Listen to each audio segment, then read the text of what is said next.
Good morning, YouTube. Welcome back. It is Friday, October 23rd, around 11 a.m.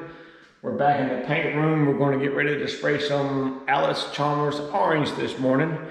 And I'd like to start off and say welcome to the channel. We picked up a few more subscribers in the past week, and I'm grateful. Welcome to the channel. So anyway, everything in here has been sanded with 320. And I cleaned everything with the surface cleaner last night before I went home. So the last step before painting is I'm going to turn the fan on and let it run for a little bit. And then I'm going to go over all the pieces with a tack rag and get any dust or lint that may have settled from where I cleaned the floor and everything last night. So also, this is a new one for me. I could not find at my local Napa or Industrial Coatings, a place in Durham that I use, and a place over in Raleigh. No one can match Allis-Chalmers, but the Napa in Clarksville was able to get this through Krylon. So it's a first for me. I've never used this paint before, but I read the reviews. Everybody says it works pretty good, or majority of everyone says it works pretty good. But even your best painters have an off day. So anyway, I'm going to mix up some paint, turn the fan on and let it run and tack it down. Make sure there's no dust on this stuff. And I'll turn the camera back on and we'll spray some orange. So stay tuned.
right, welcome back.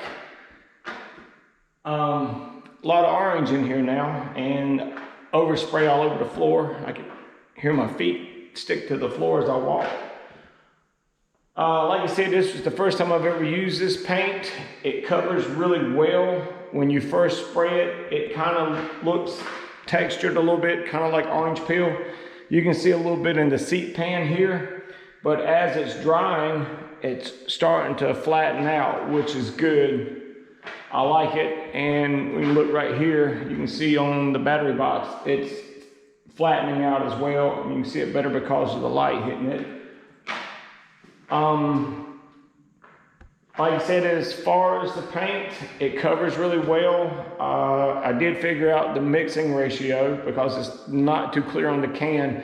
It's 8 parts paint, 1 part reducer or thinner, and 1 part hardener. Now the hardener helps it dry a little bit quicker.